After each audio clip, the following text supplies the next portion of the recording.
Iran धधक रहा है, जल रहा है, आए दिन लाशें पुतले की तरह गिर रही है। क्या विद्रोह को थामने के लिए ईरान को कब्रिस्तान में तब्दील किया जा रहा है? क्या एक व्यक्ति की सोच को जिंदा रखने के लिए हजारों लोगों की सोच दफनाई जा रही है? हजारों लाशों पर दुनिया भर का भद्दा सन्नाटा सबसे ज्यादा चुभता है। हमास पर रोने वाले खामोश हैं, यूक्रेन की दुहाई देने वाले भी चुप्पी साधे हुए हैं।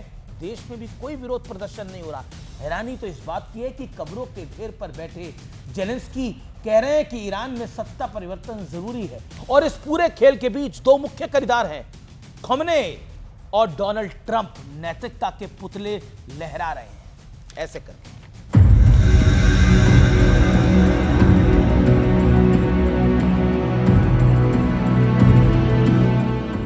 नमस्कार व्यूअर्स, मैं हूं अमीश देवगन। सत्य और तथ्य में आज बात होगी लाशों पर मंडराते मौका परस्त गिद्धों की। विदेश में रहने वाले ईरानी पत्रकारों का दावा है कि वहां अब तक 12,000 लोगों की जान जा चुकी है। ईरान सरकार का कहना है कि अब तक 2,000 लोगों की मौत हुई है। अखबार द सन की रिपोर्ट के मुताबिक कई प्रदर्शनकारियों को सीधे गोली मार दी गई है। कई लोगों को गिरफ्तार करके बिना सुनवाई के मौत की सजा का ऐलान हो गया है। अस्पतालों में 5-5, 6-6 ऑपरेशन थिएटर लगातार चल रहे हैं। गोली लगने से के घाव युद्ध में इस्तेमाल होने वाली गोलियां जैसे हैं। ऐसा लगा सबको मारने का आदेश दिया गया था। इस नरसंहार को ईरान के इतिहास की सबसे बड़ी सामूहिक हत्या करार दिया जा रहा है। ईरान का आरोप है कि इन प्रदर्शनों के पीछे अमेरिका और इजराइल है, जबकि अमेरिका इसे खमेनेई के खिलाफ रेफरेंडम की तरह पेश कर रहा है। ऑल आइज ऑन राफा वाले कहां छुप गए हैं? वो बॉलीवुड के स्टार्स कहां हैं? वो लोग रूस को कोसते हैं, यूक्रेन में मारे जा रहे लोगों की दुहाई देते हैं, पुतिन को लानतें भेजते हैं। अब ईरान में मरने वालों पर सब चुप क्यों हैं? वहां तो उन्हीं के सुप्रीम लीडर पर जेनोसाइड का आरोप है। क्या इसलिए क्योंकि महिलाएं अपनी आजादी के लिए सड़कों पर है? क्या इसलिए ईरान में लड़ाई उस कट्टरता के खिलाफ है जिसकी बेड़ियां वो अब तोड़ना चाहते हैं? क्या ईरान में मारे जा रहे मुसलमान नहीं है, वो शिया हैं और सुन्नी बहुल दुनिया में वो अल्पसंख्यक है? अगर ईरान में अमेरिका लोगों को भड़का रहा है तो ईरान की सरकार क्या कर रही है? अपने ही लोगों की हत्या।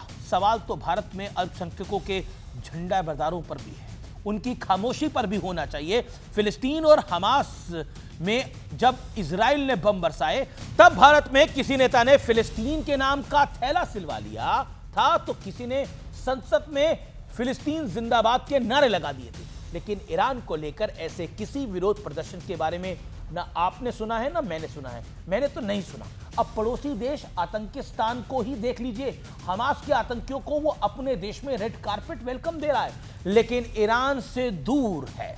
सोचिए, खुद को मुसलमानों का एटमी रहनुमा बताने वाला पाकिस्तान आंखें क्यों मूंदे हुए है? मुसलमान शिया होंगे तो क्या उन्हें जीने का हक नहीं है? या फिर नरसंहार इसमें होना दिया जाए ताकि लोगों को कट्टरता से आजादी ना मिल जाए? क्या इस्लामिक देशों की खामोशी, उनकी मौन स्वीकृति को नहीं माना जाएगा?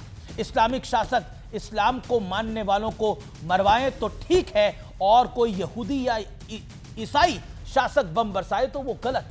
याद रखिए, जान किसी की भी जाए वो गलत है, वो जान ही होती है।